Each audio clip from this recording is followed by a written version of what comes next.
Sejam bem-vindos ao programa Inteiro Teor. Nesta edição vamos falar sobre uma ação judicial que também é chamada de remédio constitucional, o habeas corpus. Não sai daí.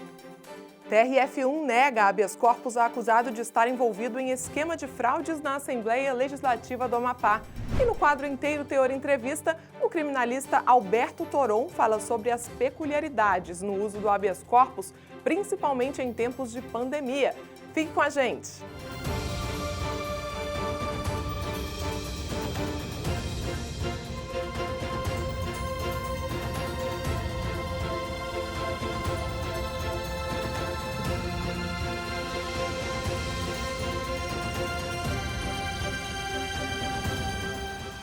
Apesar de estar previsto em lei, o habeas corpus preventivo ainda gera controvérsia no meio jurídico. O entendimento do TRF da Primeira Região sobre esse salvo-conduto é o tema da reportagem de Rafael Braga. A expressão habeas corpus deriva do latim e significa que tenhas o corpo. Desde a Idade Média, refere-se à ação de solicitar a soltura de um preso. No passado, o habeas corpus protegia a liberdade de alguém, exigindo que o agente penitenciário trouxesse o preso para se apresentar ao rei e defender sua soltura. Hoje, é uma ação frequentemente utilizada nos tribunais em casos que envolvem a soltura de acusados de infringir a lei.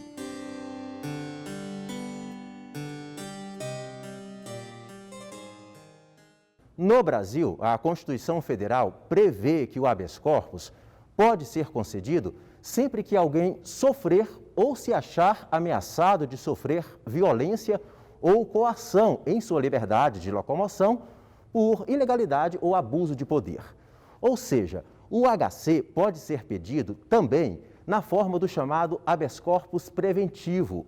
Nesse caso, a concessão da ordem depende da clara comprovação de ameaça concreta à liberdade de ir e vir por parte de quem procura a justiça.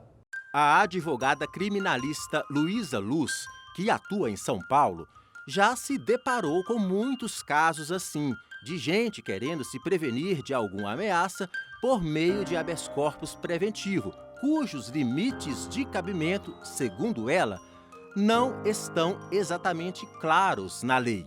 Muito embora o habeas corpus preventivo esteja previsto no Código de Processo Penal, não há uma disposição clara sobre seus limites de cabimento. E por isso, cabe ao impetrante demonstrar de forma clara e precisa, por meio de prova pré-constituída, todos os motivos e o contexto fático que o leva a suspeitar da ocorrência iminente e futura de uma coação ilegal e que possa restringir e colocar em risco a liberdade daquele paciente. No Tribunal Regional Federal da Primeira Região, a quarta turma analisou um caso assim.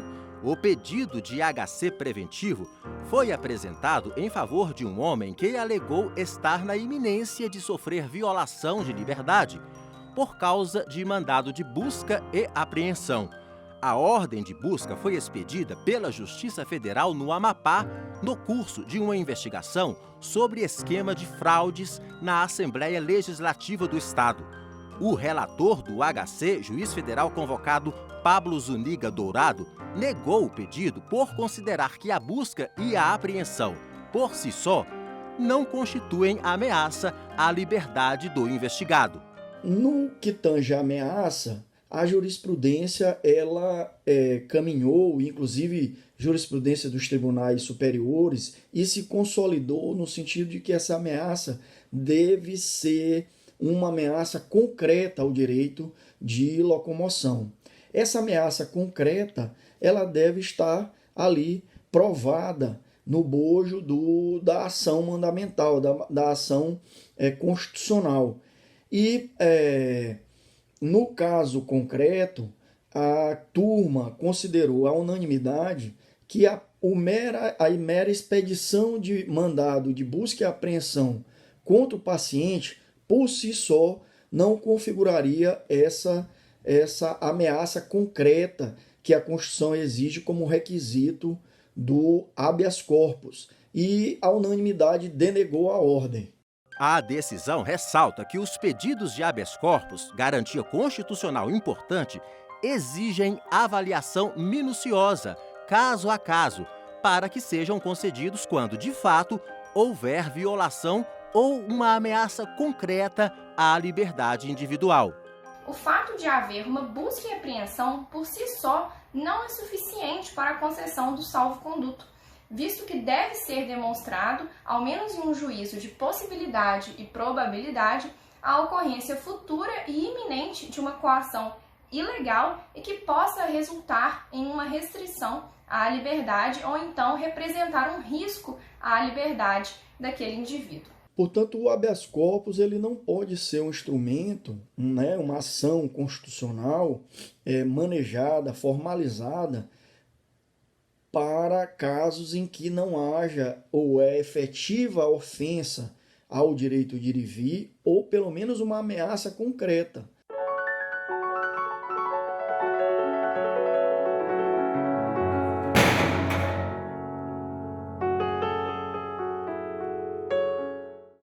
Decisões como essa estão no nosso portal. Acesse www.trf1.jus.br.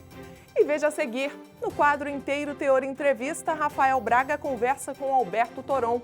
O criminalista fala sobre o uso do habeas corpus no Brasil. É já, aqui no Inteiro Teor.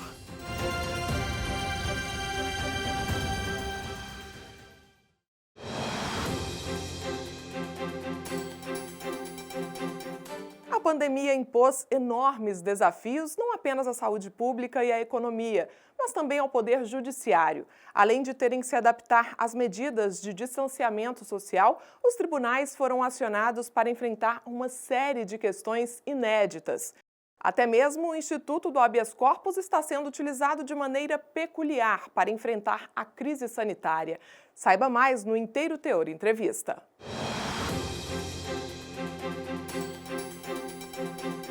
Existem algumas situações peculiares envolvendo o tema habeas corpus, como no caso de um HC preventivo julgado pela 4ª turma do TRF1 recentemente.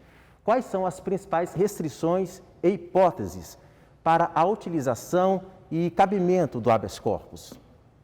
Bem, a primeira coisa que um advogado precisa ter presente quando pensa nas restrições ao habeas corpus é que o habeas corpus é uma ação autônoma de impugnação que tutela a liberdade de ir e vir. Mas muita atenção, tutela a liberdade de ir e vir tanto naquelas situações em que ela é atingida diretamente, quando, por exemplo, se decreta indevidamente uma prisão preventiva, como naquelas situações em que ela, a liberdade de ir e vir, pode ser atingida de forma indireta ou imediata. Uma hipótese clara é quando se conduz uma ação penal com desrespeito ao devido processo legal. O habeas corpus foi introduzido no Brasil com o Código Criminal de 1832. De lá para cá, em resumo, o que evoluiu neste instituto? Como bem perguntado, o habeas corpus aparece no Brasil em 1832 com o Código Criminal de primeira instância. Ele aparece como uma ação muito restrita. Primeiro, apenas para os cidadãos, estrangeiros e escravos não poderiam ser beneficiados, e de outro lado não tinha a dimensão preventiva, isto é, para aqueles casos em que houvesse ameaça à liberdade de ir e vir.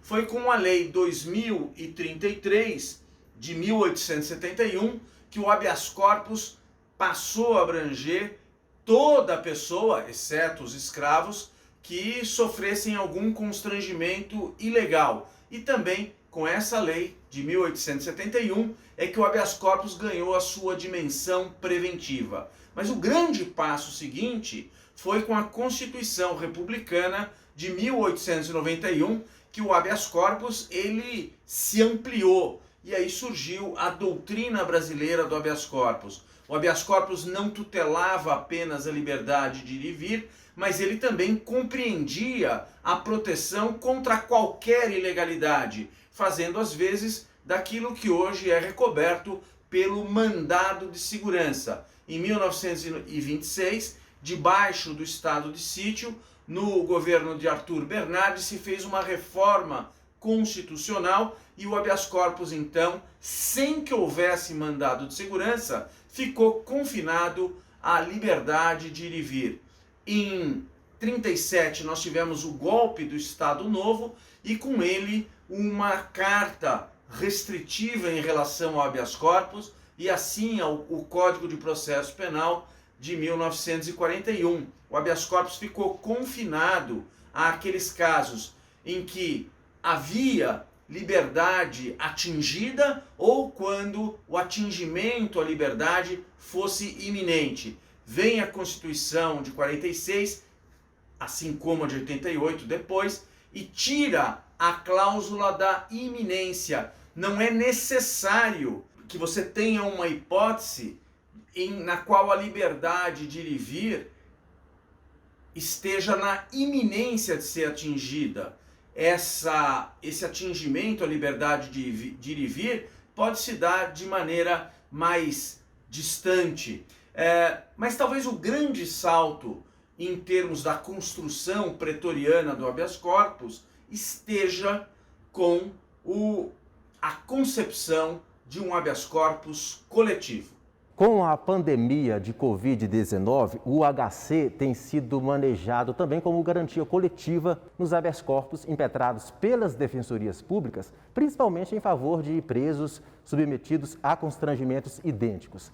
Que análise o senhor faz deste ponto em específico, o HC e a pandemia? Sim, o habeas corpus tem sido muito utilizado na pandemia e por uma razão importante. Um grupo de pessoas sofre o perigo de ser contagiada e o perigo de morrer. Então, o que fez o CNJ? O CNJ fez uma recomendação, que é a recomendação de número 62, para se evitar o encarceramento desnecessário. Rigor, essa seria uma decorrência da própria lei, mas a recomendação de número 62 do CNJ enfatiza a questão de só se prender preventivamente em casos de extrema necessidade para se evitar no cárcere a propagação da Covid. E o habeas corpus foi utilizado, por exemplo, naqueles casos em que pessoas foram presas por dívidas alimentícias. Então, se impediu esse tipo de prisão durante a pandemia. Se impediu também a prisão de pessoas que tinham risco. Gente com mais de 70 anos, por exemplo, se impediu e se manejou habeas corpus coletivo. Então foi muito útil o emprego do habeas corpus coletivo, inclusive para os tribunais, que não precisaram se debruçar sobre aquilo que a gente chamaria de demandas repetitivas em torno de um mesmo tema. Foi um grande avanço para a cidadania, que se viu mais protegida de um lado, e também para o tribunal, que pôde racionalizar a distribuição da justiça com habeas corpus coletivo. O senhor é autor de uma obra sobre este assunto, intitulada Habeas Corpus, Controle do Devido Processo Legal, questões controvertidas e de processo do Wright. Além de reflexões relacionadas a estes pontos que a gente tocou aqui, quais outras o livro de sua autoria aborda? No meu trabalho sobre habeas corpus, eu abordo várias questões, mas talvez seja importante realçar a questão do habeas corpus e a democracia, a contenção do autoritarismo pela via do habeas corpus. De Klaus Roxin a ideia de que o processo penal na sociedade ele funciona como uma espécie de sismógrafo. E por que sismógrafo? Porque os abalos autoritários eles se refletem diretamente no campo do processo penal. E no momento em que nós vemos arroubos autoritários, o habeas corpus tem sido utilizado, seja de forma individual, seja de forma coletiva, e cito também casos de habeas corpus em que se trancou ações penais, em casos em que se anulou ações penais, discutindo temas caros, como o da possibilidade de se presumir a nulidade, ou, no polo oposto, a necessidade de se demonstrar o prejuízo para se reconhecer a nulidade. Dr. Alberto Toron, mais uma vez, muito obrigado pela gentileza de atender o nosso convite. Bem, eu queria agradecer a oportunidade que me foi dada, especialmente a você, Rafael, que conduziu esse programa, a direção que organizou esse tema tão importante, não apenas para nós, operadores do direito, mas para toda a cidadania. Então eu agradeço a oportunidade, cumprimento os organizadores pela escolha desse tema tão importante e até uma próxima. Muito obrigado. A gente fica por aqui na TV, mas continue acompanhando o TRF da Primeira Região no nosso portal e nas redes sociais. Estamos no Facebook, no YouTube e no Instagram. Até o próximo programa. Tchau!